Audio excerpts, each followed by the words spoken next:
देखो यार, अ, देखिए सबसे पहले तो ये समझिए, ये चैप्टर को आप बुक से पढ़ने की कोशिश करेंगे, आप बहुत परेशान होंगे। Because there is mountain of information which is given now. ये पूरा चैप्टर में जो जो इंपॉर्टेंट चीजें हैं जहां पर क्वेश्चन बनेंगे, that I will tell you. And this is the scan of your chapter. And I will keep telling you कि कौन से क्वेश्चन इंपॉर्टेंट है और जहां से क्वेश्चन आ रहे हैं। ये बात आपको समझ आ गई? आई फ्रैंकली, ये पूरा जो चैप्टर है ये आप मान के चलिए क्लास 11th लेवल का है। सो इसमें थोड़ी परेशानी रहती है चैप्टर में। बट आई मेक श्योर कि जो भी आपके एग्जाम में क्वेश्चन बनेगा वो क्वेश्चन आपको समझ आ जाए। ये बात आपको समझ आ गई? So when you try to read it through the book, frankly you might fall sleep, है ना, नींद आ जाएगी आपको। बट जो जो मैं कह रहा हूँ यार, वो उसको मत छोड़िए, है ना। सो देखिए, पहले तो मैं आपको सिर्फ ये समझा दूं मोशन इन वन डायमेंशन का मतलब क्या होता है। वो देख लीजिए यार, वन डायमेंशन का मतलब ये हो गया कि if this is a straight line, आप ऐसे अज्यूम कर लीजिए ये रोड है। अब ये रोड में या तो आप राइट पे जा सकते हैं या आप लेफ्ट पे जा सकते हैं। स्ट्रेट लाइन, एक्चुअली इससे बेटर आप ये ले लीजिए, this is a this is a train track. ऐसे मान लीजिए this is a train track. वो ट्रेन ट्रैक में या तो आप सीधा जा सकते हैं या पीछे जा सकते हैं। That train track is straight like a straight like a straight like a pencil. ये बात आपको समझ आ गई? तो भाई वन डायमेंशन में ऐसा होता है कि आप या तो राइट या लेफ्ट में जा सकते हैं, या लेट अस अज्यूम कि आपने, जो हम उस दिन लास्ट टाइम डिस्कस कर रहे थे, कि आपने बॉल ली, वो बॉल आपने ऊपर फेंक दी। वो बॉल या तो ऊपर जा सकती है या वो नीचे आ सकती है। मतलब आप ये ऊपर नीचे ही जा सकते हैं, या आप राइट लेफ्ट ही जा सकते हैं।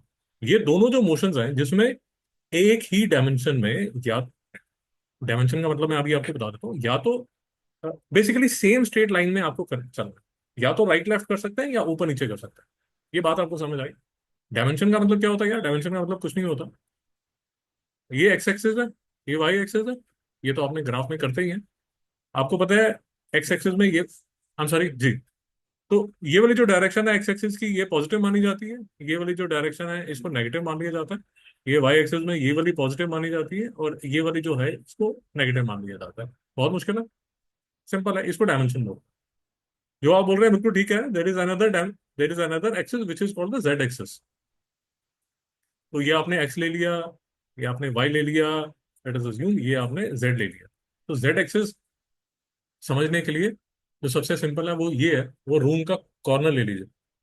वो रूम का जो कॉर्नर है उसमें एक तरफ एक्स एक्सिस है, दूसरी तरफ वाई एक्सिस है, और जो ऊपर है वो जेड एक्सिस है। भाई बात समझ आ रही है?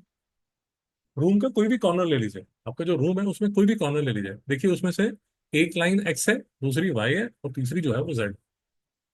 डाउट? अब फिर से ध्यान से सुनिए। वन डायमेंशन का मतलब ये हुआ कि वो रूम का जो कॉर्नर है, या तो आप इस ये वाली लाइन पे चल सकते हैं, या आप वो वाली लाइन पे चल सकते हैं, या आप ऊपर नीचे चल सकते हैं। ये बात आपको समझ आ रही है? अगर नहीं समझ आ रही तो देखिए, मोशन इन थ्री डायमेंशन क्या होती है। मोशन इन थ्री डायमेंशन का मतलब ये होता है, let us assume that a bee enters the room. Bee, मक्खी। वो जो मक्खी है जब वो रूम में घूम रही है, वो तीन डायमेंशन में घूम रही है, एक्स, वाई और जेड। Should I repeat? मक्खी जो रूम में घूमती है वो तीन डायमेंशन में घूमती है। तो बेसिकली मक्खी की पोजीशन बताने के लिए आपको एक्स का पॉइंट चाहिए, वाई का चाहिए, जेड का चाहिए। या और भी अगर मैं सिंपल करूं तो for example this tip of my finger, अगर मुझे इसके डायमेंशन चाहिए तो मुझे इसके एक्स कोऑर्डिनेट चाहिए, वाई कोऑर्डिनेट चाहिए, जेड कोऑर्डिनेट चाहिए। भाई समझ आ रहा है आपको? मैं एक चीज एज्यूम कर रहा हूँ, प्लीज आस्क मी अगर इसमें कुछ डाउट है। आई एम एज्यूमिंग कि अगर मैं आपको बोलूं plot 3,4 on graph, you know how to plot that. इसमें कोई डाउट तो नहीं है? अगर मैं आपको बोलूं .3,4 को ग्राफ पे बनाइए, तो आप बना सकते हैं ना? ओके, देखिए, ये 3,4, ये एक्स है, ये वाई है। यहाँ तो कोई डाउट है? Should I repeat?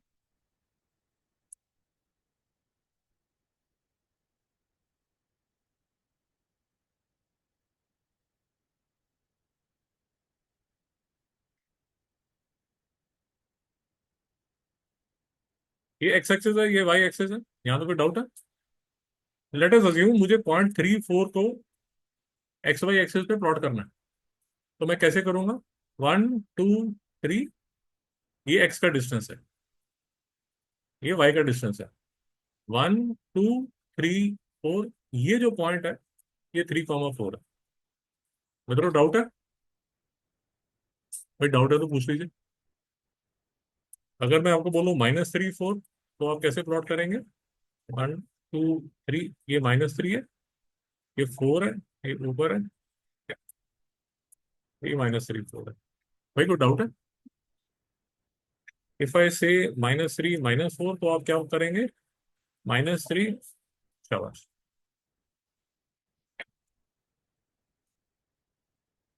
अगर मैं आपको बोलूँ तो भाई ये 3 है।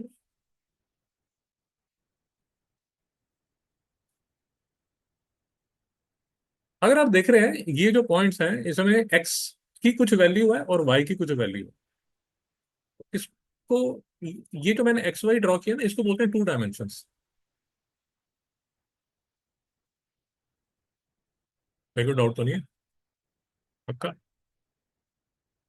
तो इसको बोलते हैं बेसिकली, अगर कोई पॉइंट, जैसे अब मेरी लैपटॉप की स्क्रीन पे, ऐसे एज्यूम कर लीजिए मेरी लैपटॉप की स्क्रीन पे कोई चींटी घूम रही है, ऐसे चींटी घूम रही है। उस चींटी की जो मोशन है वो 2 डायमेंशन है, बिकॉज वो मेरी लैपटॉप की स्क्रीन पे घूम रही है। बट कोई मक्खी जब इस पे घूम रही है, रूम पे घूम रही है, तो वो 3 डायमेंशन में घूम रही है। और अगर चलिए ऐसे मान लीजिए ये पेन के ऊपर कोई चींटी चल रही है, वो आगे जा सकती है या पीछे आ सकती है, वो 1 डायमेंशन। भाई ये तो क्लियर है। तो चैप्टर का मतलब तो समझ आ गया। तो इसमें जो भी मोशन होगी दोस्तों, वो 1 डायमेंशन में हो। वो 1 डायमेंशन का मित्र मतलब ये हुआ, पॉइंट या तो ये एक्स एक्सिस के आगे पीछे लेफ्ट राइट में घूम सकता है, या वाई एक्सिस में ऊपर नीचे अप एंड डाउन हो सकता है। इसलिए बॉल जब ऊपर फेंकी जाती है वो भी 1 डायमेंशन वाली बात है, और कार जब रोड पे जा रही है वो भी 1 डायमेंशन वाली बात है। कार आगे पीछे हो सकती है, लेफ्ट राइट पे हो सकती है, और बॉल जो है वो ऊपर नीचे हो सकती है, वो भी 1 डायमेंशन की बात है। ये बात समझ आ रही है?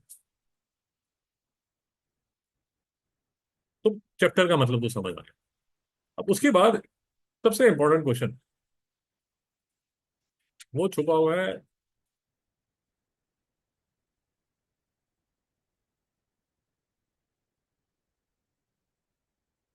चैप्टर का सबसे इंपॉर्टेंट क्वेश्चन ये देख लीजिए, स्पीड वेलोसिटी। ये क्वेश्चन पूछा जा सकता है। डिफरेंसेस या distance displacement. Difference between distance displacement, distance displacement समझा दीजिए, या distance distinction between speed and velocity समझा दीजिए।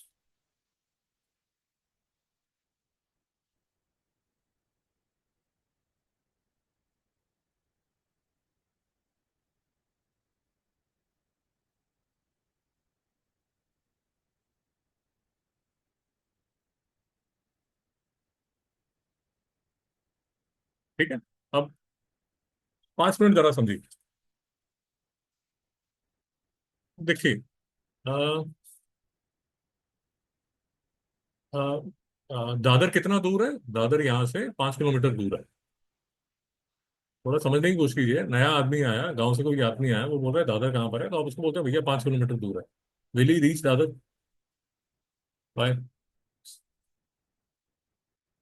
ही रिक्वायर्स डायरेक्शंस। आपको बताना पड़ेगा कि भैया वो बाजू है ना, या वो बाजू, या वो बाजू। सो फिजिक्स में वो सारी क्वांटिटीज जिसमें आपको डायरेक्शन स्पेसिफाई करने पड़े। देखिए, दो चीजें हम फिजिक्स में बोलते हैं, एक मैग्नीट्यूड बोलते हैं, एक डायरेक्शन बोलते हैं। मैग्नीट्यूड होता है कितना ज्यादा, अमाउंट, नंबर, और डायरेक्शन होता है कौन सी direction. So for example, Dadar, uh, Dadar कितना दूर है, 5 kilometre is half the information. आपको साथ में डायरेक्शन देनी पड़ेगी।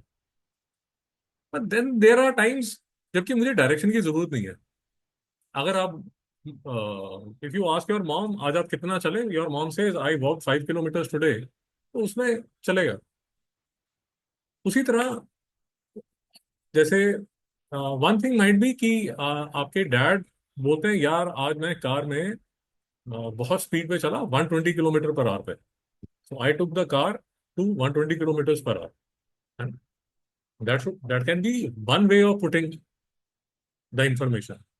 Another way of putting the information can be he would say 120 kilometer per hour towards north, या 120 kilometre per our towards north east, या 120 kilometre per our towards north west. मैं आपको क्या बोल रहा हूँ, मैं आपको ये बोल रहा हूँ there are two ways in which speed, distance, displacement, velocity can be specified. तो वो फिजिक्स की क्वांटिटीज जिसमें सिर्फ डिस्टेंस से काम चलता है उनको बोल देते हैं scalar quantities. Scalar, SCALAR, SCALAR। Book को मत देखिए, आप बुक को देखेंगे परेशान हो जाएंगे बहुत, किताब को बंद कर दीजिए। बुक मैं चले जाऊँ उसके बाद देखते रहिए, क्योंकि आप परेशान हो जाएंगे। एक तो वैसे ही 2 डायरेक्शन में देखना पड़ रहा है, ऊपर से बुक को भी देखोगे तो 3 डायमेंशन में तो बहुत ही कंफ्यूज हो जाओगे आप। There is something called scalar quantity, there is something called vector quantities. तो मित्रों फिर से समझ लीजिए, टाइम कितना हुआ है।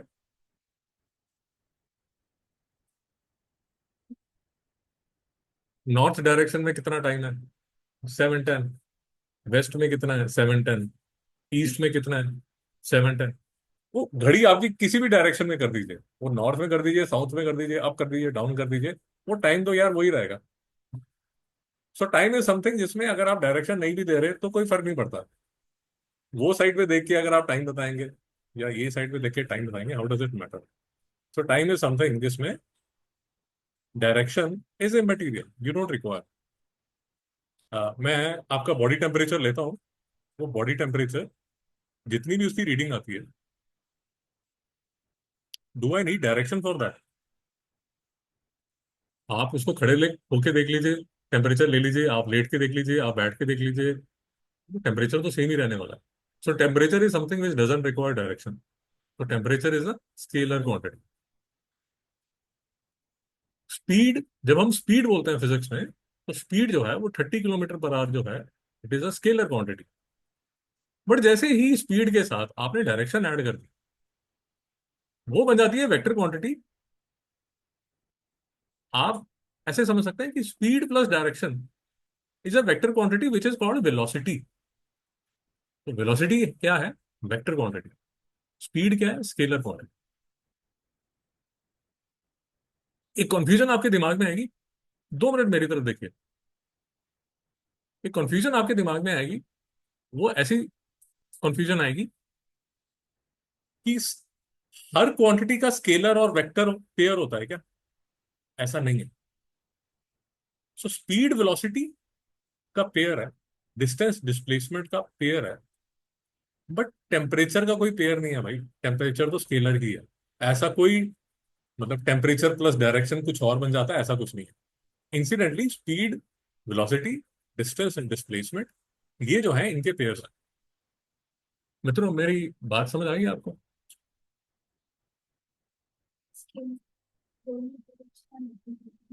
Scalar is only magnitude. Scalar is only mag मैं यहां लिख देता हूं,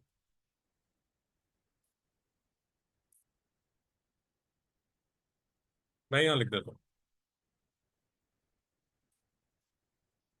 देखिए स्केलर में सिर्फ मैग्नीट्यूड होगा, वेक्टर में मैग्नीट्यूड प्लस डायरेक्शन। स्पीड जो है वो स्केलर है, वेलोसिटी जो है वो वेक्टर है, डिस्टेंस जो है वो स्केलर है, डिस्प्लेसमेंट जो है वो वेक्टर है, टेम्परेचर जो है वो स्केलर है।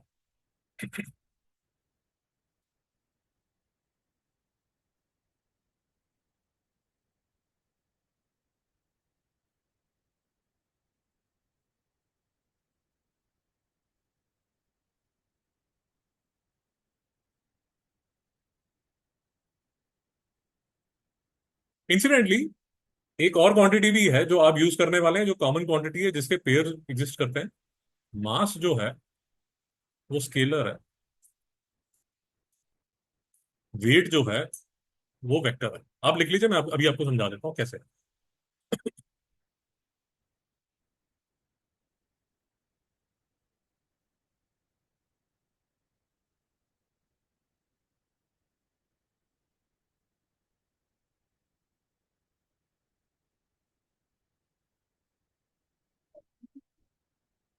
आप लिख लीजिए, मैं अभी आपको समझा दूँ।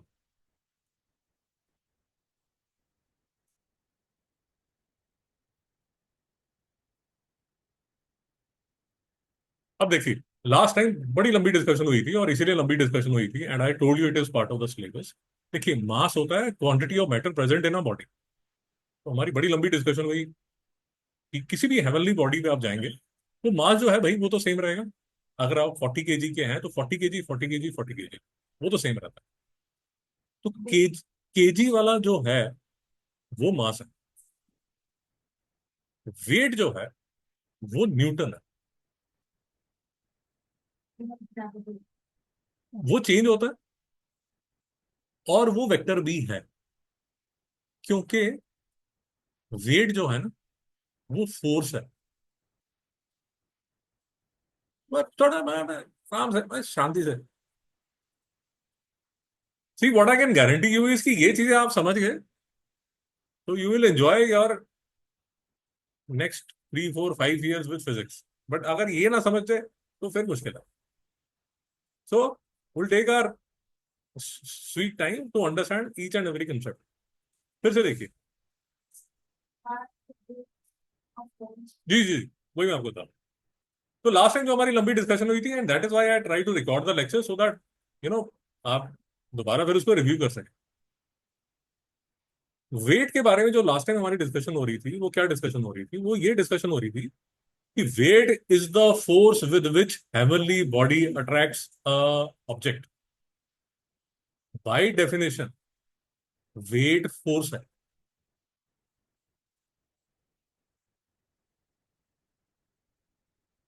आपको जिस शक्ति से, जिस फोर्स से धरती माता अट्रैक्ट कर रही है वो आपका वेट है। तो धरती माता पे आपका जो वेट है वो नीचे की तरफ है। नहीं समझ में? Should I repeat? आप अर्थ पे खड़े हैं, ये मेरा बदमाश डिजिटल पेन कुछ नहीं करता जा रहा है। देखिए, ये धरती माता पे आप खड़े हैं, ये यहाँ खड़े हैं। तो वेट जो है वो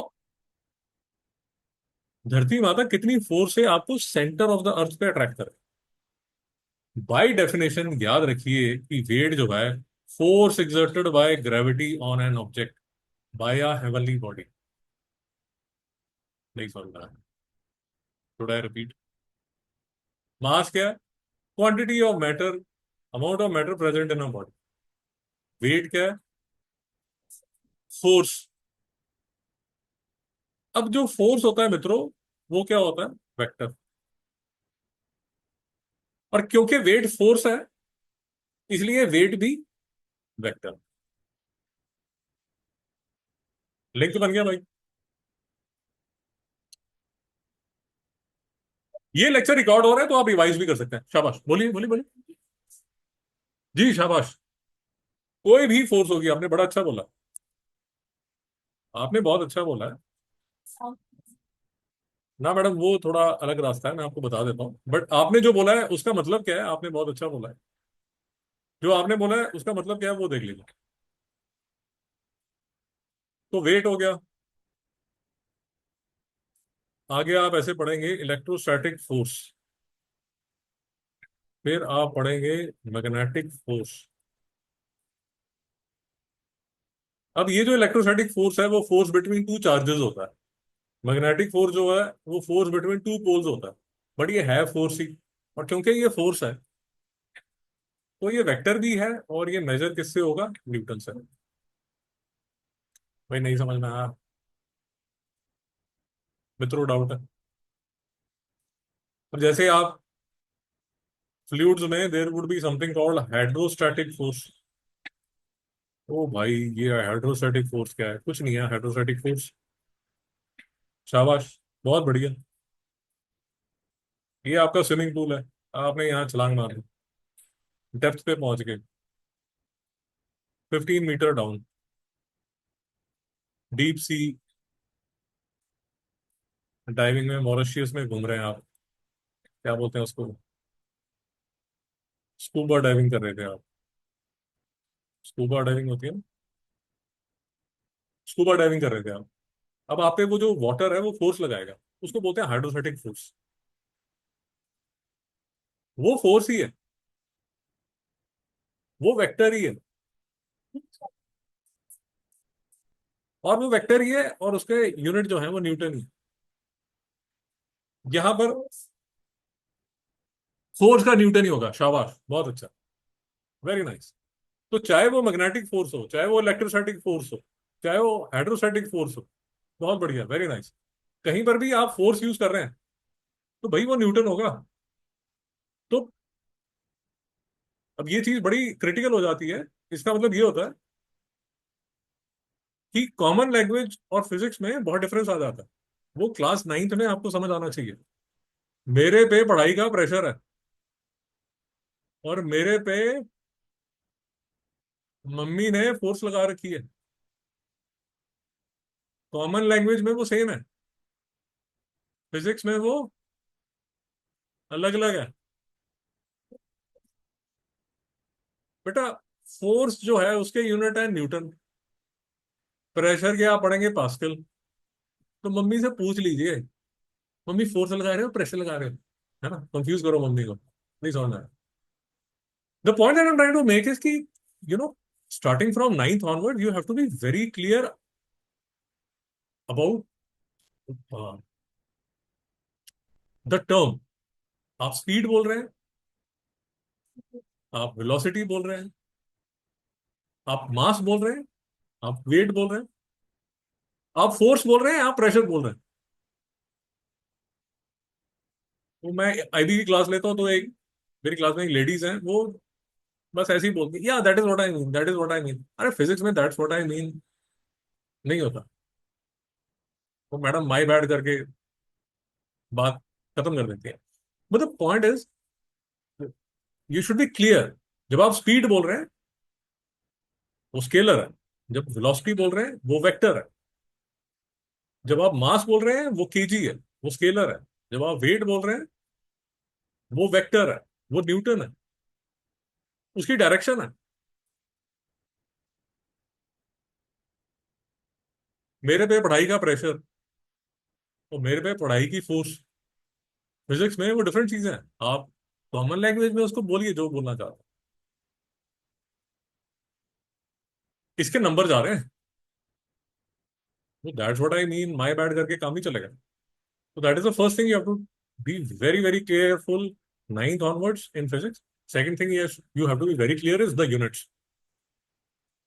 अब यहां पर भी जैसे मैं यहीं पर थोड़ा सा आपको बता दूं, क्योंकि बात यही चल रही थी तो मैं पहले इसको खत्म कर दूं। Weight, electrostatic force, magnetic force, hydrostatic force, भाई अगर फोर्स है तो वो न्यूटन है, बात खत्म होगी। आपने अभी किया नहीं है बट मैं आपको बता देता हूँ, एट्थ में तो किया ही होगा। अगर प्रेशर है तो वो पैस्कल है।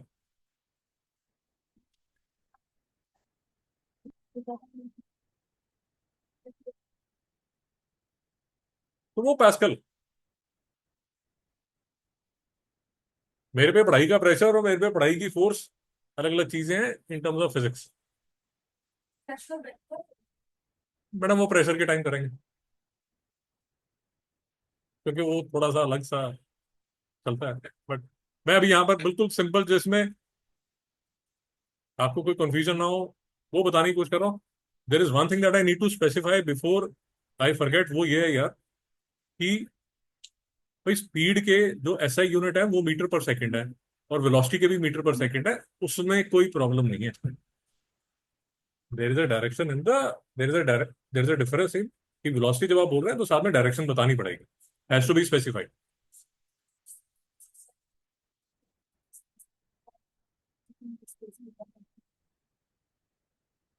ये बात समझ आ रही है आपको?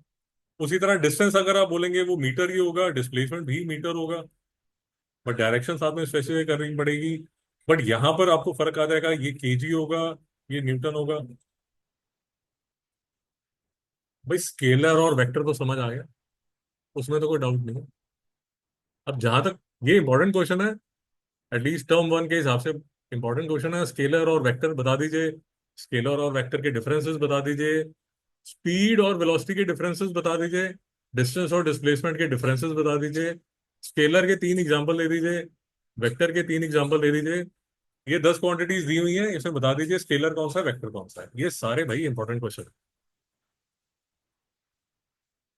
कुछ पूछना चाहते हैं मित्रों? कुछ डिस्कस करना चाहते हैं? यहाँ तक जो मैंने बोला उसको कुछ उसमें कुछ डिस्कस करना चाहते हैं?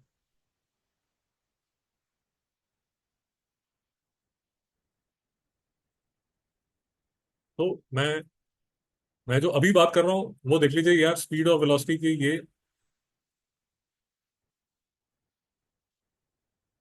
डिफरेंसेस है। हम सॉरी, वो लिखते रहिए, बाद में लिखते रहिए। मैं आपको ये बता रहा हूँ, ये इंपॉर्टेंट है। तो इनमें 2 या 3 जो भी आपको अच्छा लगता है वो याद कर लीजिए। उसी तरह भाई मैं आपको बेसिकली ये बताने की कोशिश कर रहा हूँ, आप चैप्टर पढ़ रहे हैं, नींद आ रही है आपको और समझ नहीं आ रहा, दिमाग खराब हो रहा है, अरे कब चैप्टर खत्म होगा, तो ये याद रखिए कि ये चीजें इंपॉर्टेंट है, इनको मत छोड़िए। तो NE3, 2, 3 याद करें। तो यहाँ से कोई डाउट?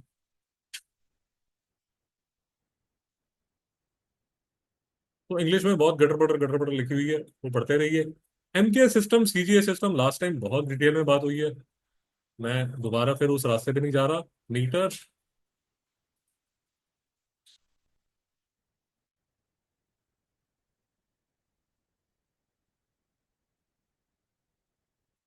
कोई डाउट मित्रों? हाँ, वो यहाँ तक डाउट।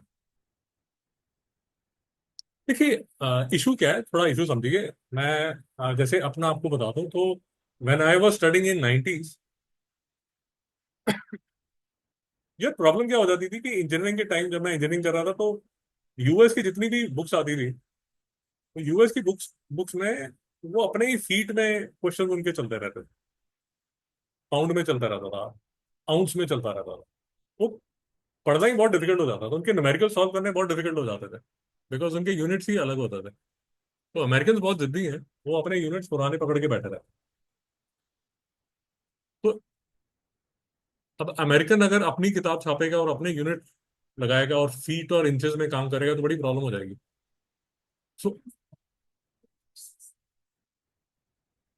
मैडम सेम ही है उसका। वो आ, मुझे इतना नहीं पता, आई थिंक अमेरिकन जो हैं वो शायद फीट इंचेस, शायद आउंसेस यूज करते हैं, कुछ ऐसा है, बट इनका ये बहुत ही वेस्ट का ये है। तो मैं आपको एक प्रैक्टिकल प्रॉब्लम बता रहा हूँ कि 90s में अगर कोई अमेरिकन बुक आप पढ़ रहे हो तो उसके यूनिट्स ही सारे अजीब से होते हैं, न्यूमेरिकल सॉल्व नहीं होता। So to bring in uniformity,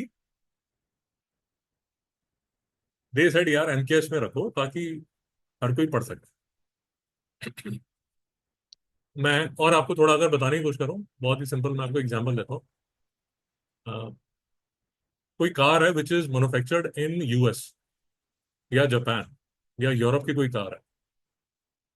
अब आपको समझ आता है किलोमीटर पर आवर, वो लगा रहा है माइल्स पर आवर, गड़बड़ होगी।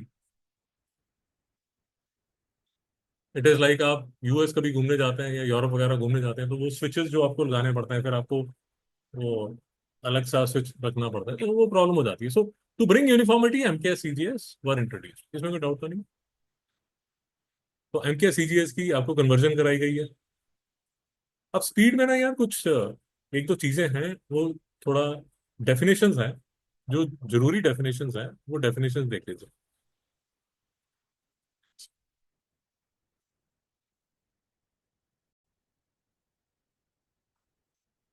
तो आगे चलिए। अब यार यहाँ पर ना कुछ डेफिनेशंस आएंगी, और डेफिनेशंस यूजुअली एक दो नंबर की पूछ ली जाती है। कंसेप्ट बहुत सिंपल है, बट मैं आपको फेयर वार्निंग दे रहा हूँ कि कई बार एग्जाम्स में पूछ लेता है। तो सबसे जो सिंपल है वो तो हमें पता ही है, स्पीड जो है वो डिस्टेंस अपॉन टाइम है। उसके सीजीएस और एमकेएस सिस्टम, उसके जो यूनिट्स हैं वो हमें आते हैं। यहाँ तो कोई डाउट है? अब सबसे पहले यार,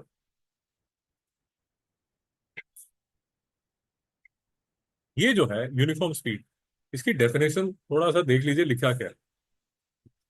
A body is said to be moving in uniform speed if it covers equal distances in equal intervals of time throughout its motion. तो लेट अस अज्यूम, बोलिए।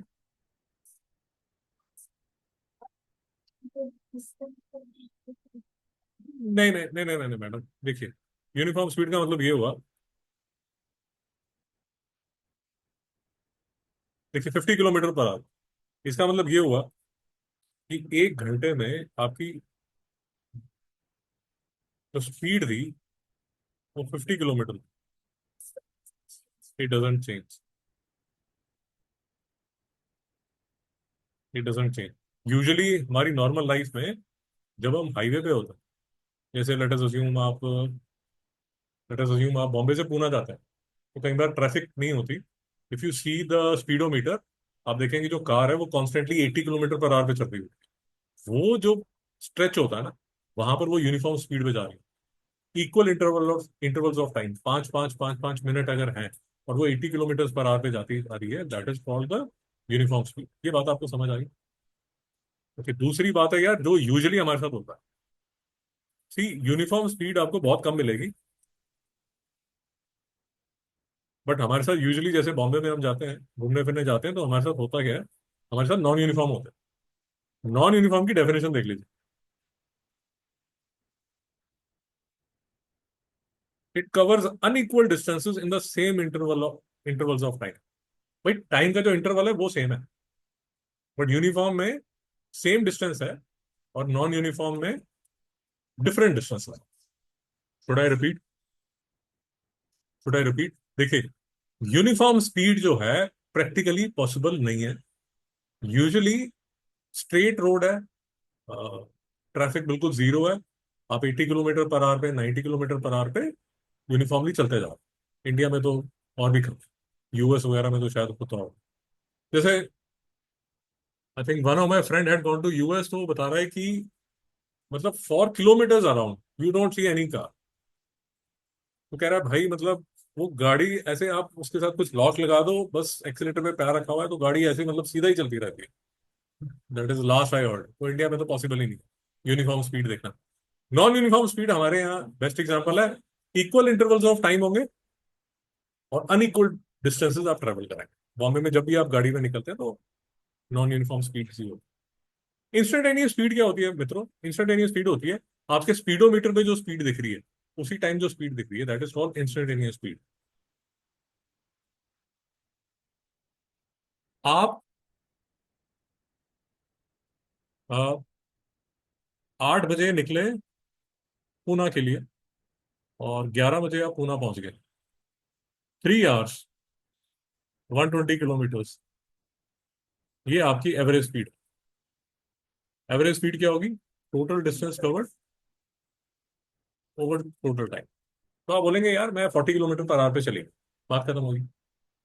बट यू विल अग्री कि for the next 3 hours, जब आप 8 बजे निकले थे और 11 बजे तक पहुंचे थे, आप कॉन्स्टेंटली 40 किलोमीटर पर आवर पे तो नहीं था। आप कभी 60 पे थे, कभी आप जाम में फंस गए थे, कभी आप 80 में थे, कभी आप स्लो ट्रैफिक में थे। तो at any instance of time, जब आप स्पीडोमीटर पे देखते थे, और स्पीडोमीटर पे 27 किलोमीटर पर आवर लिखा हुआ था, वो आपकी इंस्टेंटेनियस स्पीड थी। मित्रों डाउट है? जी। 8 बजे निकले, 11 बजे पहुंच गए, 3 घंटे का सफर, 120 किलोमीटर है, 40 किलोमीटर पर आवर आपकी एवरेज स्पीड है। बट क्या आप जब दरवाजे से निकले, वहां से लेके जब तक आप पूना में दरवाजे के अंदर एंटर किया, were you at 40 kilometer per hour? आपकी जो स्पीड है तो कभी ज्यादा थी, कभी कम थी, कभी आप रुक ही गए थे, फिर स्लो थी, ऐसे चल रहा था। Let us assume at 8:55 you were travelling at 37 kilometer per hour. ये जो 37 किलोमीटर पर आवर है, ये 8:55 AM पे आपकी इंस्टेंटेनियस स्पीड है, the exact speed which is there, which is being shown at the speedometer. वो सामने जो कार में सामने लिखा होगा ना डैशबोर्ड पे। यस, यस, यस, बिल्कुल ठीक।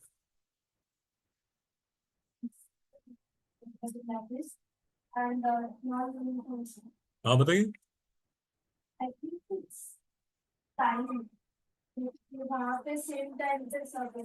मैडम देखिए, जो इंस्टेंटेनियस स्पीड है उसकी सबसे अच्छा समझने के लिए ये लाइन लिखी हुई है, the speedometer of a vehicle measures the instantaneous speed. आपके डैशबोर्ड में जो स्पीडोमीटर लगा हो, भाई स्पीडोमीटर क्या होता है ये तो पता है ना।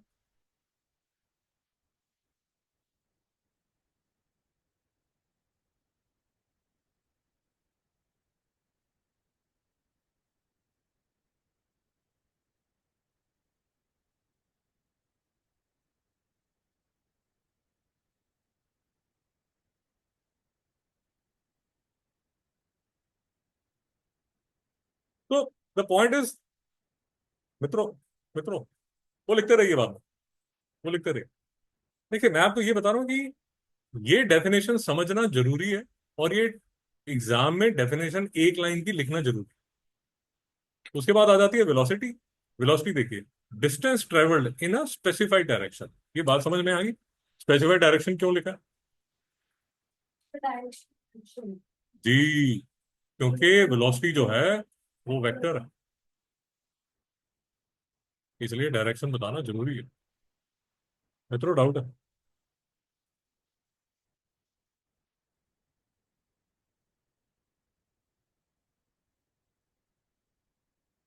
वेक्टर्स यूजुअली, जैसे ये एफ के ऊपर ना एक एरो ऐसे लगा होता है, यू के ऊपर एरो लगा होता है, वी के ऊपर एरो लगा होता है।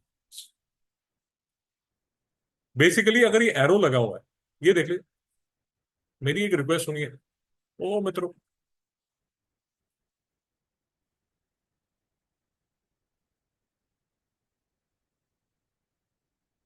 मैडम आप हर कुछ लिखने की कोशिश करेंगे ना तो बहुत स्लो हो जाएगा।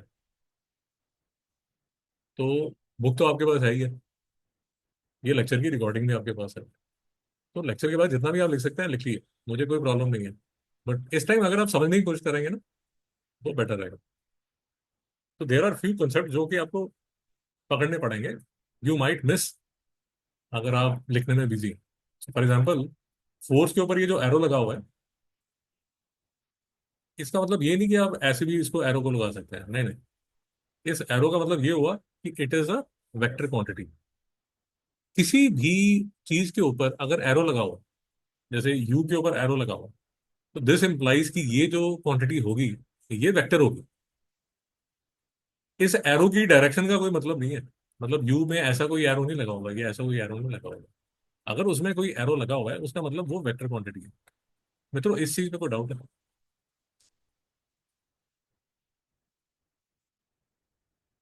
इस चीज पे डाउट है? देखिए मैं आपकी प्रॉब्लम समझ रहा हूँ, and what I will try to make you understand is, class 8 में ना चैप्टर छोटे होते थे, नाइन्थ में नहीं होगा ऐसा, टेंथ में भी ऐसा नहीं होगा, चैप्टर्स होंगे लंबे। तो शायद the habit that you had in class 8, that you could write everything, you may not be able to do that in class 9. I'm just suggesting, क्योंकि चीजें बहुत ज्यादा होंगी। शायद आपको दिख भी गया होगा, एट्थ के जो चैप्टर्स थे बड़े छोटे छोटे होते थे, नाइन्थ में अब लंबे चैप्टर होते, सो थोड़ा सा ध्यान रखना पड़ेगा। यूनिट में कोई डाउट? भाई यूनिट जो है वो उसका मीटर पर सेकंड ही होगा, साथ में कोई डायरेक्शन लिखी। उसी तरह यूनिफॉर्म वेलोसिटी, डेफिनेशन देख लीजिए, equal distances equal direction along a particular direction. क्योंकि अब डायरेक्शन भी है तो डायरेक्शन भी सेम ही होगी।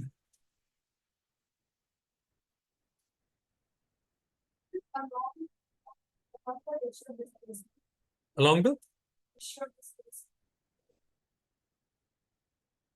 I'm sorry मैडम, कहाँ बोल रहे हैं?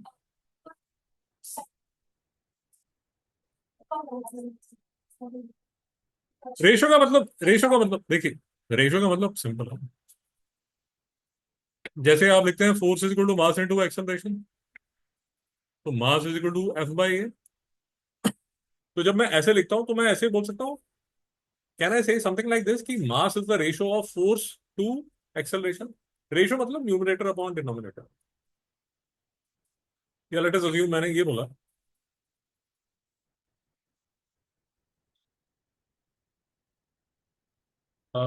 Pressure is equal to force per unit area. तो मैं बोलूंगा कि जो प्रेशर है वो रेशो है किसका, फोर्स और area. W is equal to M G, तो मैं बोलता हूँ W is equal to M is equal to W by G. तो मैं बोलता हूँ mass is the ratio of weight by G. तो कोई भी चीज अगर न्यूमरेटर बाय डिनोमिनेटर है, you can say it is a ratio of, and in this particular case,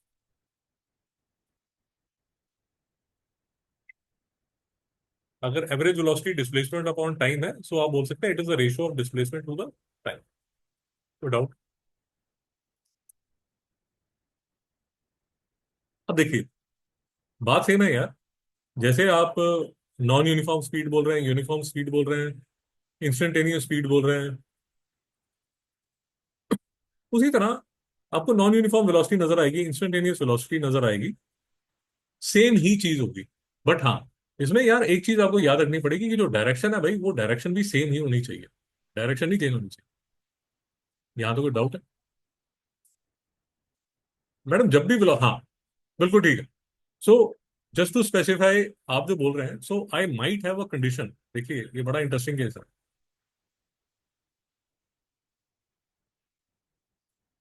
ये बहुत इंटरेस्टिंग केस है।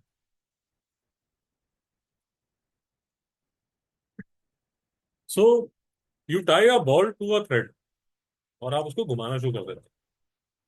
जब उसको आप घुमाना शुरू करते हैं, यार वो घूम तो 3 मीटर पर सेकंड पे रहा है, स्पीड तो सेम है, स्पीड सेम है। तो आप बोलेंगे अरे वाह, constant speed, very nice. But velocity, यहां पर ही इसकी डायरेक्शन ये है, यहां पर इसकी डायरेक्शन ये है, यहां पर इसकी डायरेक्शन।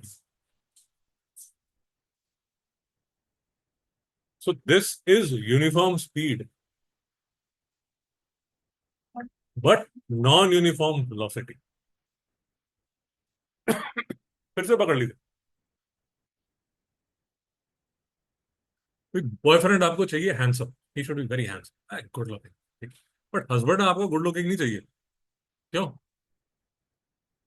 गुड लुकिंग बैठ के सोफे पे थोड़ी बैठा रहेगा, काम धंधा भी करेगा ना। नहीं, सो जा, पैसा भी चाहिए ना। भाई समझ नहीं आ रहा?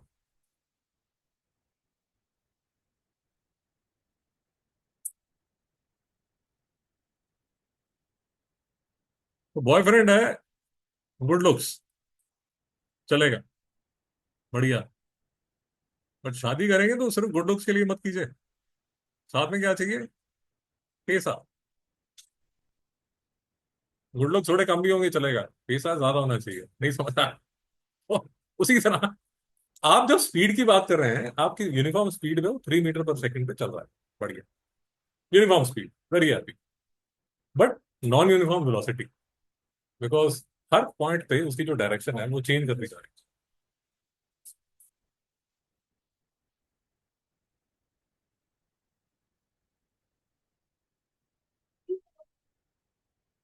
हम सॉरी,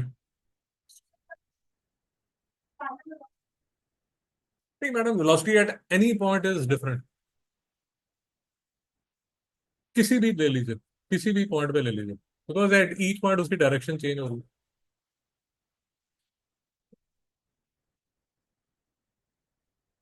आप में से एक बालक सामने भी बैठ जाते, सामने बैठ जाते।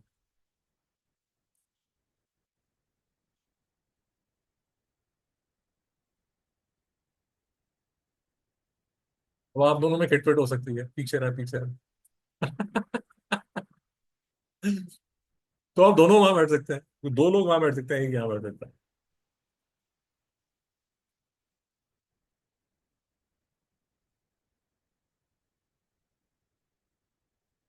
मित्रों, स्केलर और वेक्टर में कोई डाउट है? यहां तक मैंने आपको बता दिया। यहां तक डेफिनेशंस याद कर लीजिए। स्पीड वेलोसिटी का डिफरेंस याद कर लीजिए, इंपॉर्टेंट क्वेश्चन है।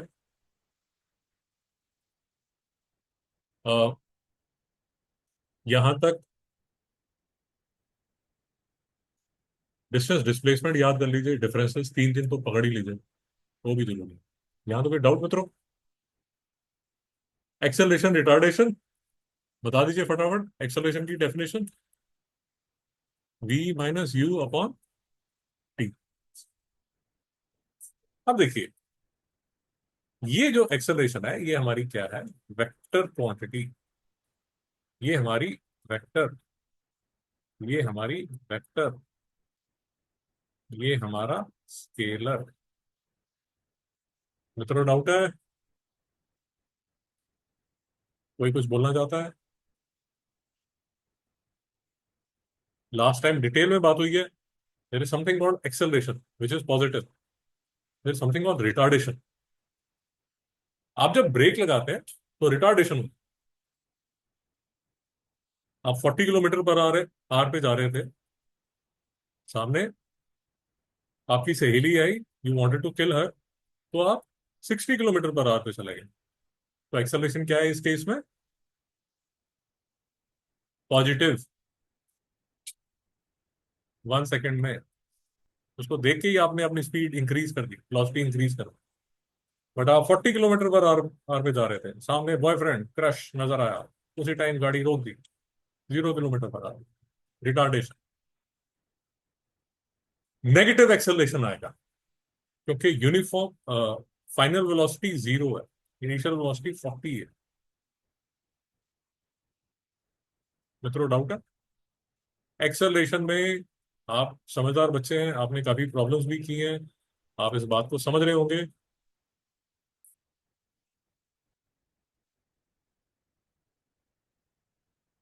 आप इस बात को समझ रहे होंगे। एग्जाम्स में ऐसे दुष्ट दुष्ट क्वेश्चंस आएंगे, देख लीजिए क्या होगा उसमें। 40 किलोमीटर पर आर पे थे, 0 किलोमीटर पर आर पे आ गए इन 1 सेकेंड। तो एक्सेलरेशन क्या होगी? शाबाश, बहुत बढ़िया। अगर आप 0 - 40 अपॉन 1 करके आए और मम्मी को आके बोला, मम्मा आज तो मैंने आग लगा दी एग्जाम में, ये गलत है। मैडम डाउट है? आपके जो आंसर्स हैं वो एमकेएस में चलेंगे, और ये तो बिल्कुल ही नहीं चलेगा जब यहाँ आर चल रहा है और यहाँ सेकंड चल रहा है। इसको आपको किस में कन्वर्ट करना पड़ेगा? Metre per second. इसको किस में कन्वर्ट करना? Metre per second. और फिर जाके आप करेंगे। डाउट है?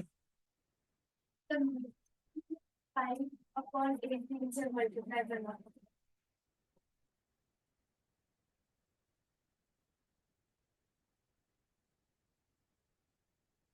आई थिंक वो 7th 8th में आपको मैथ्स में भी कराते हैं। 40 किलोमीटर पर आवर भूल जाते हैं तो 1000/3600 है। इसको जब आप कैंसिल करते हैं ना, ये 5/18 है, तो ये metre per second. 40 metre per second है, तो 3600/1000 है, 18/5 में। थोड़ा डाउट?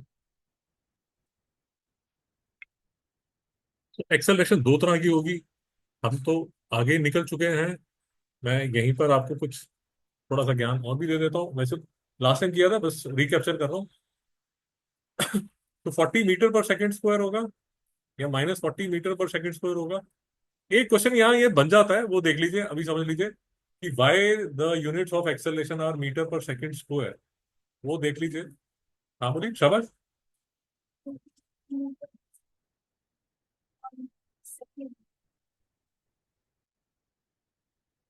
लेट अस अज्यूम ये V है, ये U है, और ये T है।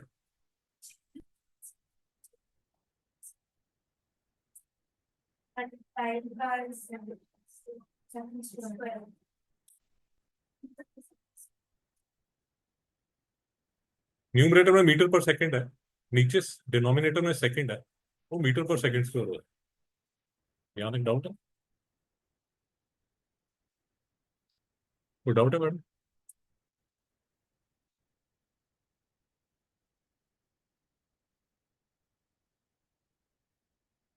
देखो मित्रों, ये यहाँ क्वेश्चंस दिए हुए हैं, जितने क्वेश्चंस दिए हुए हैं, मेरी आपसे रिक्वेस्ट है, ये थ्योरेटिकल तो यार ठीक है, देख लीजिए, कोई डिस्कस करना चाहे आप देख लीजिए, बट मेरी आपसे रिक्वेस्ट है, जो ये एमसीक्यूज हैं और ये जो न्यूमेरिकल्स हैं, ये प्लीज सारे कर लीजिए, सारे कर लीजिए। इनमें से कुछ क्वेश्चंस ऐसे हैं जो शायद डिफिकल्ट हो, आप मेरे से पूछिए, नेक्स्ट टाइम वो डिस्कस कर लेंगे।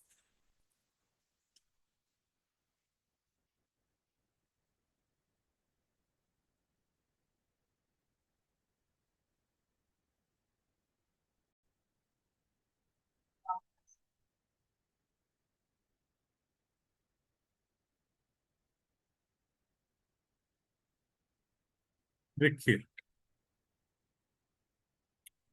अब यार जो नेक्स्ट टॉपिक शुरू होता है वो होता है graphical representation of linear motion.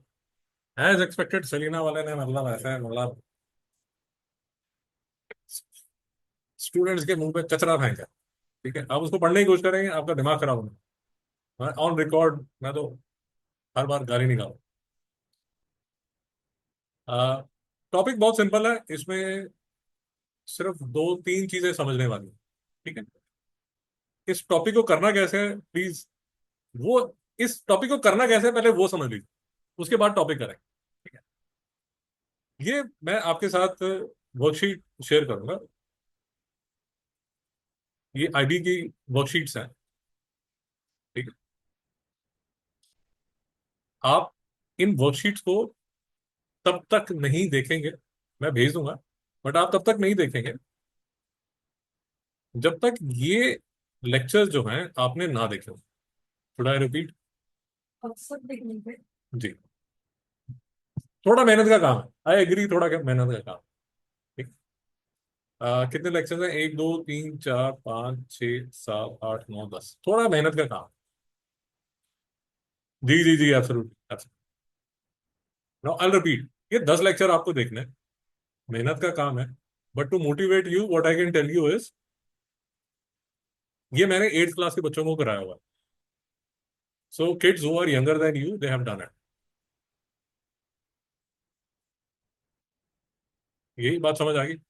So what you will do, एक एक करके मैं आपको अभी ज्ञान दूंगा, वो ज्ञान आपके पास सारा आ जाएगा, ठीक है? एक एक करके आपको लेक्चर्स देखने पड़ेंगे, उसमें एक एक स्टेप समझाया हुआ है, ठीक है? You will have to devote some time. The good news is कि अगर आपने ये क्वेश्चंस आपने कर लिए, तो फिर से as I keep telling you, 11th में फिर से ये क्वेश्चन फिर से आएगा, graph, graph based, speed distance time velocity time graph. 11th में बहुत एडवांटेज होगा बिकॉज आप 9th में करके जाए, if this motivates you. Topic बहुत सिंपल है, सेलिना ने कचरा किया, तो मेरी आपसे रिक्वेस्ट है सेलिना के वाले रूट पे मत जाइए, ठीक है? अब देखिए करना क्या है। बहुत ही सिंपल चीज है, आपको 15-20 मिनट में समझ आ जाएगी। देखिए, सबसे पहले समझ लीजिए, there is something called slope of a line, या there is something called gradient. ये दो वर्ड्स मार्केट में आपको सुनने को मिलेंगे, स्लोप ऑफ अ लाइन या gradient. Slope of a line होता क्या है, थोड़ा समझने की कोशिश कीजिए। ये लाइन टेढ़ी है, सीधी तो नहीं है, बट विद रिस्पेक्ट टू क्या टेढ़ी है? इस लाइन के रिस्पेक्ट में टेढ़ी है। ये बात समझ में आई? Should I repeat?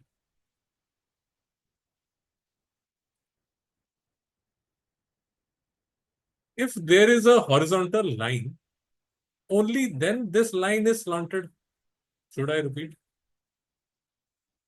अरे आपकी क्लास में एक बहुत अच्छा बच्चा है और आप बिगड़े हैं।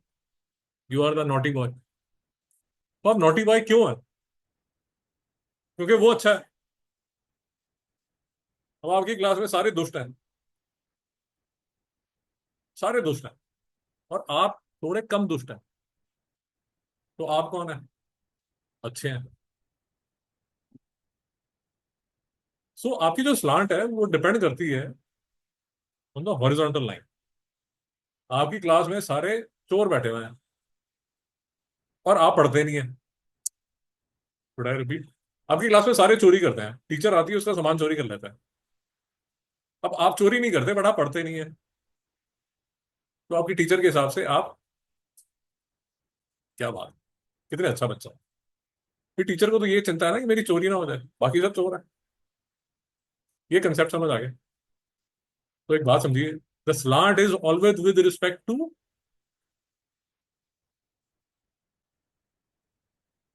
ये क्लियर है? और मैथ्स में जो हॉरिजॉन्टल लाइन होती है वो क्या होती है? X axis. तो स्लांट विद रिस्पेक्ट टू हमेशा क्या होती है? X axis.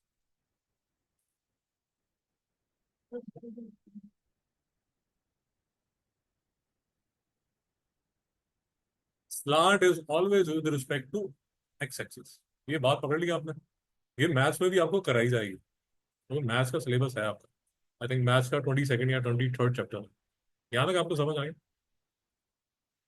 अब ये अगर एक्स एक्सिस है,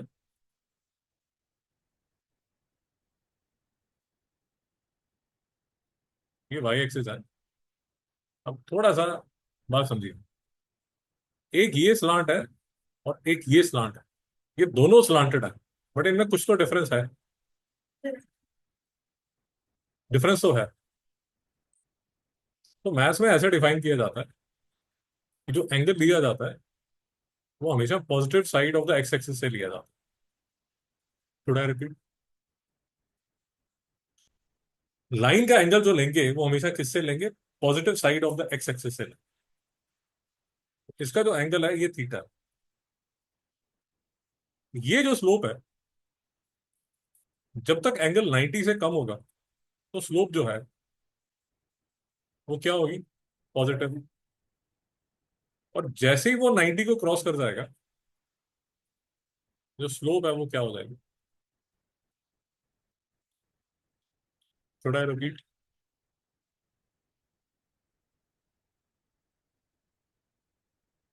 फिर से समझ लीजिए, बिकॉज मेरे लिए बहुत क्रिटिकल है।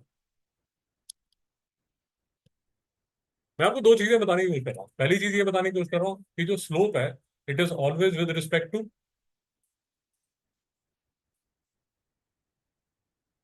एक्स एक्सिस के साथ। आपने उसका जो स्टैंडर्ड है वो मेजर करनी है। 90 से कम अगर उसकी स्लोप है तो 90 से आगे चला गया तो बस यही मुझे चाहिए। ये बात समझ आ गई आगे? स्लोप, ग्रेडियंट सेम ही वर्ड्स हैं। कई बार स्लोप लिखा होता है, कई बार ग्रेडियंट लिखा होता है। इसका जो सिंबल है वो एम है। एम क्यों है मुझे नहीं पता, बट एम है।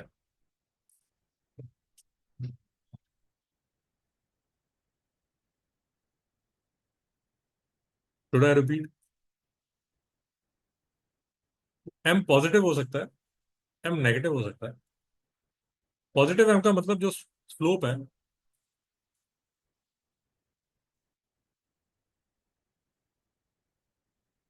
याद है कोई डाउट?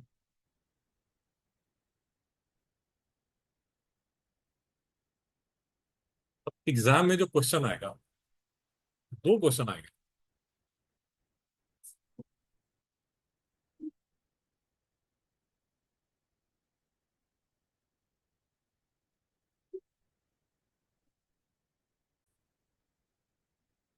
तो देखिए मैं आपको ये कहने की कोशिश कर रहा हूँ, ये दिख रहा है आपको inclination? Inclination theta 45 degree, theta 130 degree, देख रहे हैं आप? ये positive direction of x axis के साथ है। जी ये देखिए, ये 130 डिग्री ऐसे है। तो ये नेगेटिव माना जाएगा, ये पॉजिटिव है, ये फिर से नेगेटिव है। मित्रों डाउट है?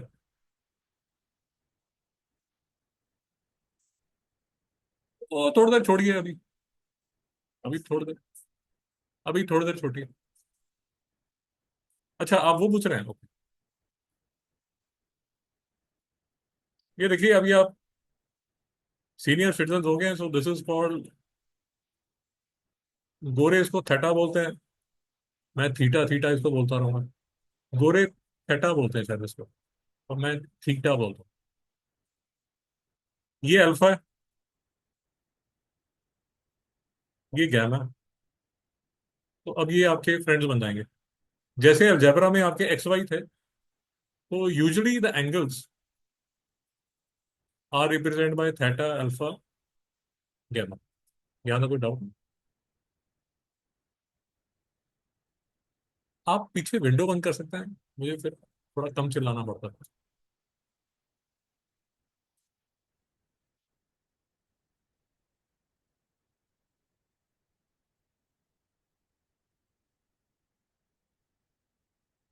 मित्रों स्लोप के बारे में समझ आ गया?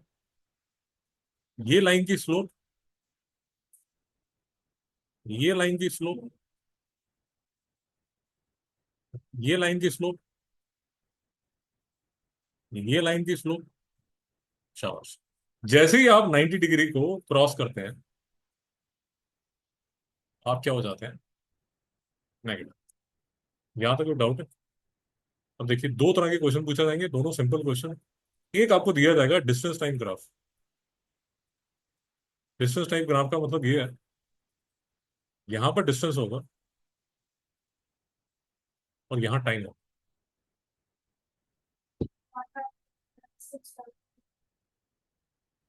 ये कैसा नजर आएगा?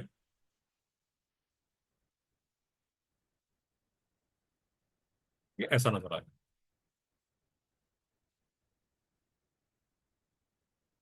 देख रहे हैं आप? ऐसा नजर आएगा।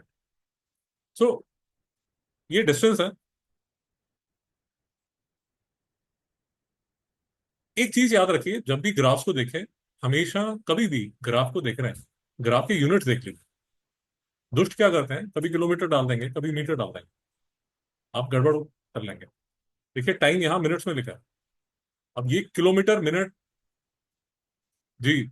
अब या तो किलोमीटर का मीटर बनाइए, टाइम का सेकंड बनाइए और क्वेश्चन कीजिए मीटर पर सेकंड में, या किलोमीटर पर आवर में, प्रेफरेबली मीटर पर सेकंड। क्योंकि शायद आपकी टीचर ने आपको बोलेगी कि मुझे आंसर एमकेएस में चाहिए। मेरी बात समझ आ रही है? बट नजर कैसे आता है वो आपको समझ आ गया?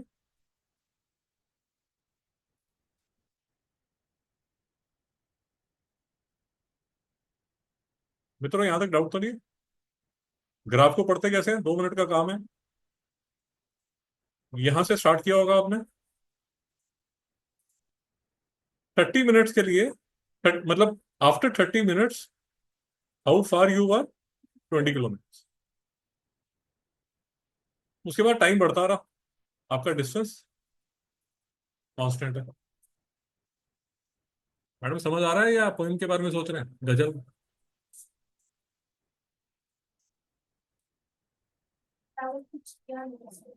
बैठे हो वहीं पर गप्पे मार रहे हो? मम्मी वेट कर रही है घर पर।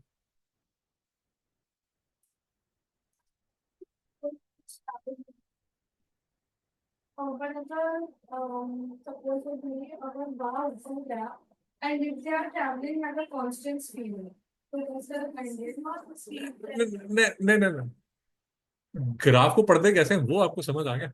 वो सब स्पीड वगैरह तो सोचेंगे, उसकी चिंता मत कीजिए। But the point is how do you study the graph, graph में क्या देखा जाता है। एक्स एक्सिस पे क्या होगा, एक्स एक्सिस पे टाइम होगा, वो टाइम के यूनिट्स चेंज कर देते हैं। कभी मिनट्स दे देंगे, सेकंड दे देंगे, आर दे देंगे। एक्स एक्सिस, वाई एक्सिस पे डिस्टेंस होगा, डिस्टेंस किलोमीटर मीटर में हो सकता है। उसको पढ़ते कैसे हैं, वो थोड़ा आइडिया लग गया आपको? अब देखिए, अब जो आप बोल रहे हो वो देखिए, डिस्टेंस टाइम ग्राफ बहुत सिंपल होता है। इसकी जो स्लोप होती है, अब यहां पर एक चीज और देखिए।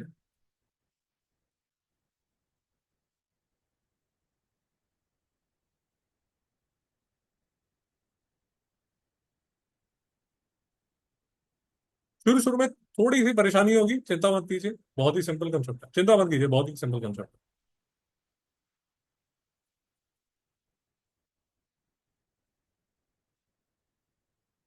ये जो पॉइंट है, ये 0 0 है, यहां तो कोई डाउट है?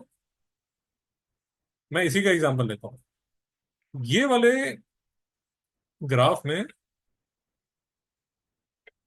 आप में से कोई भी मुझे बता सकता है ये पॉइंट कौन सा होगा? एम आई राइट कि ये 30 मिनट्स होगा और 20 किलोमीटर होगा? Do we agree to this? No.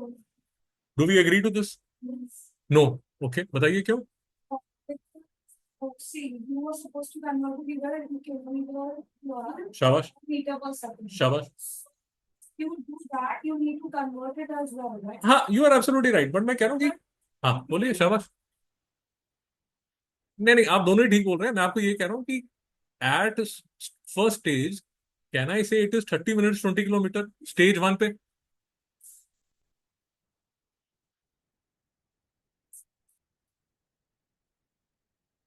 आप दोनों ही ठीक कह रहे हैं, मैं आपको ये कह रहा हूँ कि स्टेज वन में क्या इसको 30 मिनट्स 20 किलोमीटर मैं बोल सकता हूँ, और उसके बाद मैं इसको कन्वर्ट करके क्या मैं इसको 1800 सेकेंड्स कॉमा 20,000 मीटर बोल सकता हूँ? Now is it fine? Do we agree to this? तो ये वाला जो पॉइंट है वो 1800 कॉमा 20,000, ये ठीक है? क्या था?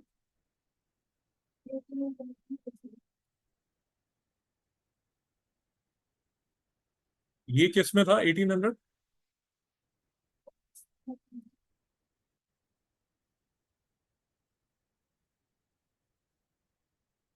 यहां तक मेरे साथ है? स्लोप क्या होता है?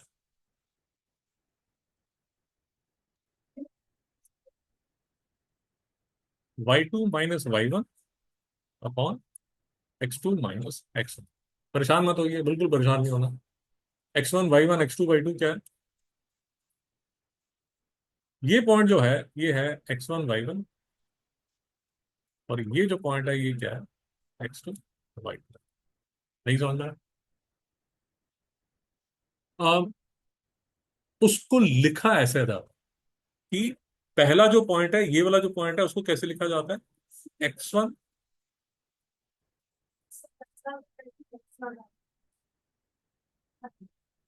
उसका सिंबल।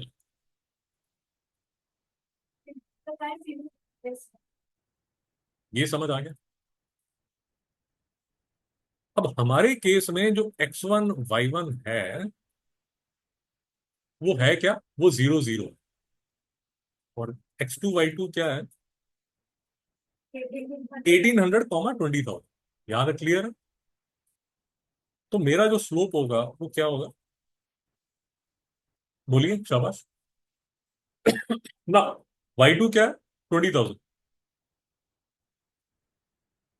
माइनस y1 क्या है? x2 क्या है?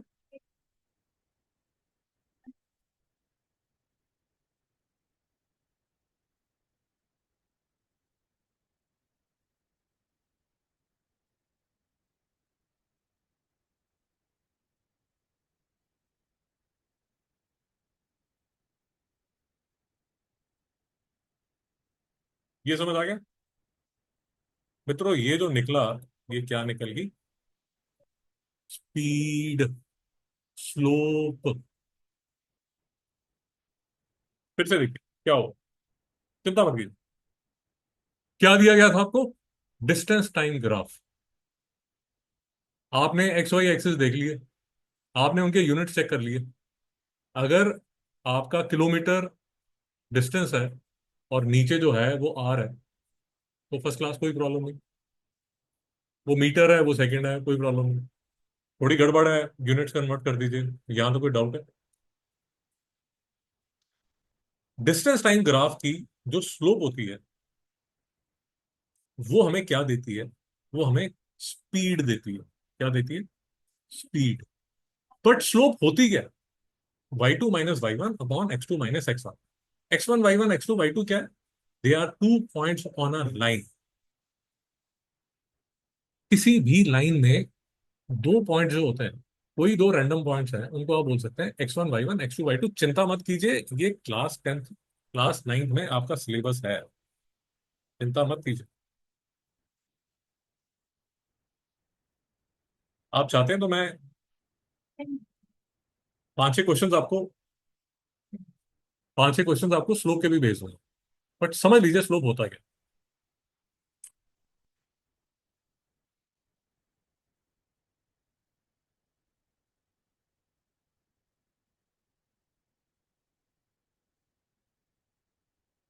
समझ लीजिए,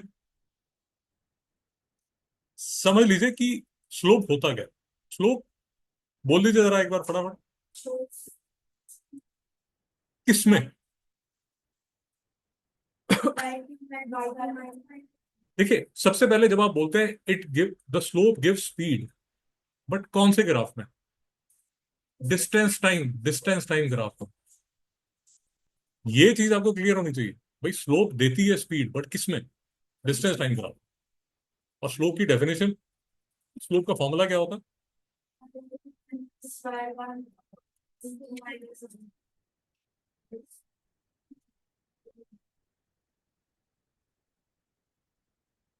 तो डिस्टेंस टाइम ग्राफ अगर आ गया एग्जाम में तो बहुत ही सिंपल है यार। डिस्टेंस टाइम ग्राफ में जो स्लोप है वो क्या होगा?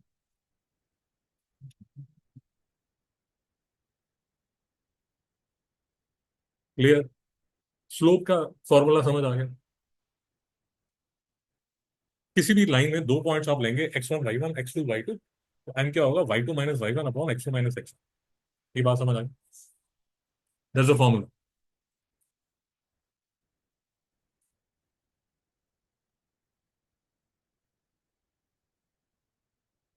दूसरे जो ग्राफ आपके एग्जाम में आएगा वो आएगा वेलोसिटी टाइम।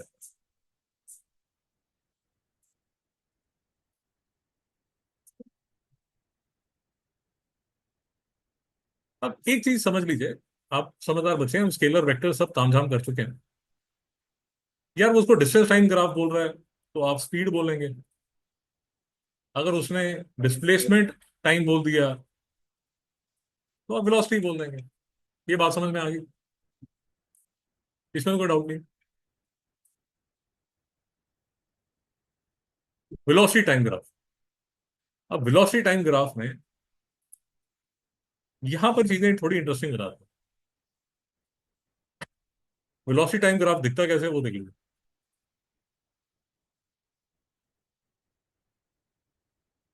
मित्रों एक बात याद रखिए, थोड़ा सा मगजमारी का काम है, सिंपल नहीं है।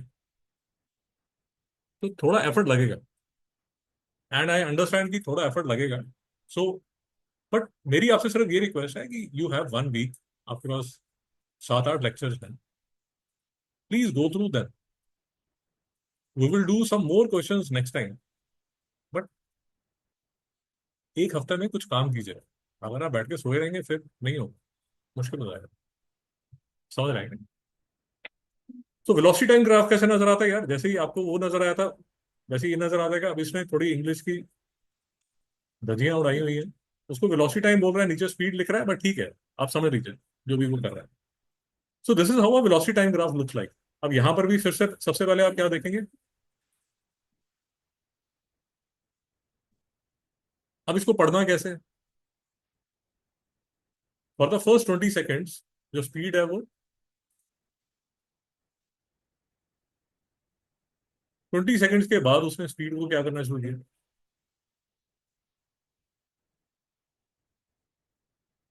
यहां तक डाउट? एक चीज और देखिए, मैं आपसे दो पॉइंट पूछता हूँ, ये पॉइंट कौन सा होगा बताइए जरा।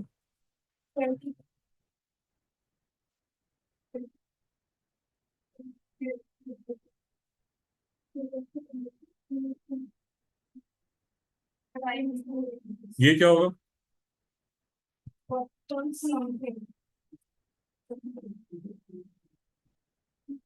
सॉरी सॉरी सॉरी सॉरी, बोलिए बोलिए।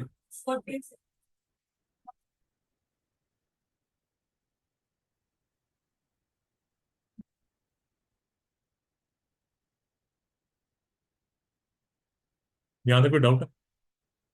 आपको ये समझ आ गया कि इसकी कन्वर्जन करनी पड़ेगी? आपको ये समझ आ गया कि किलोमीटर पर आवर के आपको मीटर पर सेकंड बनाने पड़ेंगे, वो ऊपर भी आपको मीटर पर सेकंड बनाने पड़ेंगे? ये बात आपको समझ आ गई?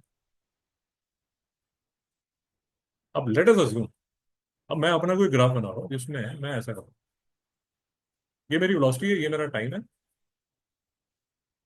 लेट अस अज्यूम ये 10 सेकेंड कॉमा 15 मीटर है, और ये metre per second, thanks, thank you.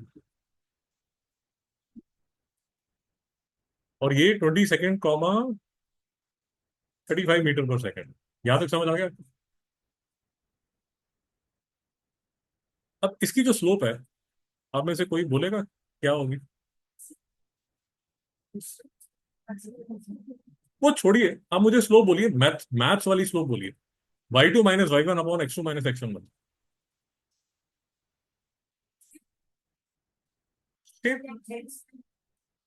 Values values बोलिए ना। y2 क्या है? देखिए, ये x1 y1 है, ये x2 y।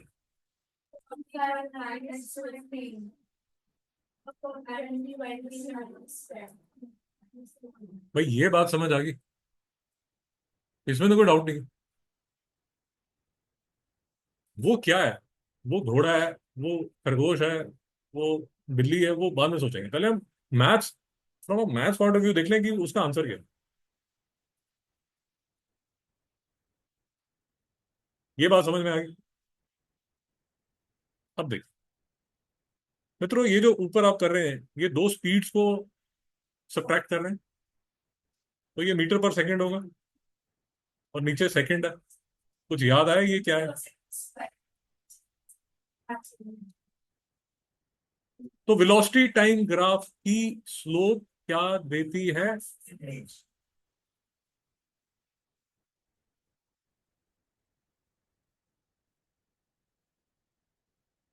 देखो भाई, हमने लेक्चर जब शुरू किया था, जब टॉपिक शुरू किया था, एट्थ और नाइन्थ में सडनली एक जंप आता है। इट्स लाइक वो आपकी वनीसा विलियम्स, नहीं, मैडम का नाम क्या है जो स्पेस से अभी आई है?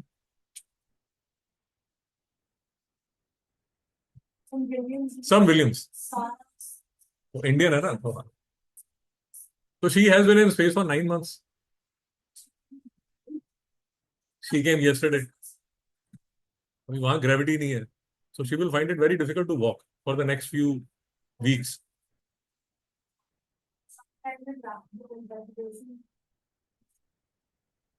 क्योंकि आपकी मसल वीक हो जाती है।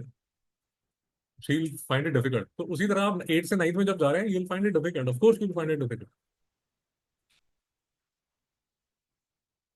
और उसमें one of the biggest pain which I have always found is कि मैं क्लास में वही एक दो चीजें कर पाता हूँ एक्स्ट्रा प्रैक्टिस के लिए। इसीलिए मैं बच्चों को बोलता हूँ कि यार करो, नहीं तो नहीं समझा। ये बात समझ आ गई कि वेलोसिटी टाइम ग्राफ का स्लोप एक्सेलरेशन देता है। यहां तक मेरे साथ है? अब देख लीजिए,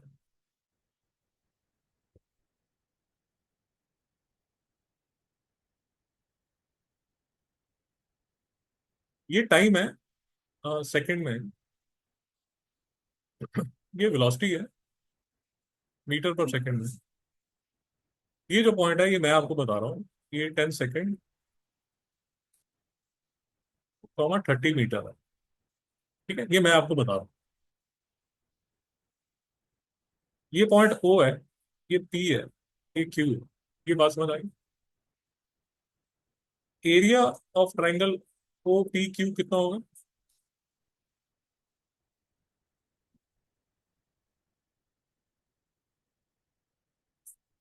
ये बेस कितना होगा?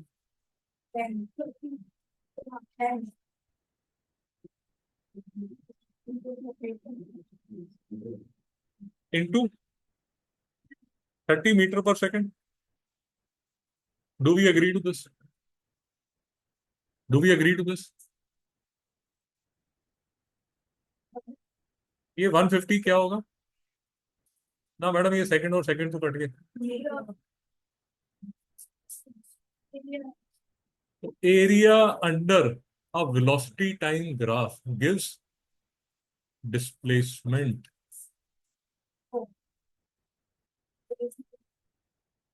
वेलोसिटी टाइम ग्राफ, फटाफट बोल दीजिए, फटाफट बोल दीजिए, स्लो क्या देता है? And in your time, this makes it.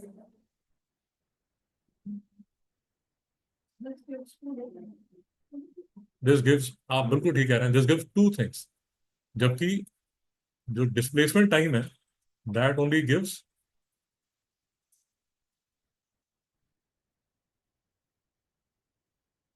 भाई समझ आ गया मित्रों, ये कंसेप्ट है, बट पिक्चर अभी बाकी है मेरे दोस्त, ये लेक्चर देखने पड़ेंगे। But I am avoiding all this pain which Selina will throw on your little heads. नहीं समझ में आया। अगर आप इस रास्ते पे चले, आप फिजिक्स छोड़ के कॉमर्स में चले जाएंगे। नहीं समझ में आया।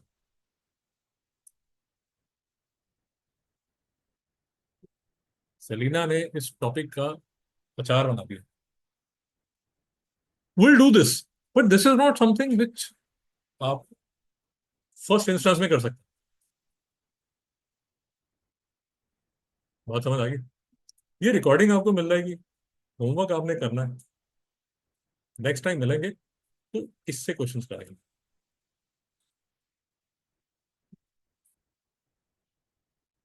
मित्रों समझ आ गया।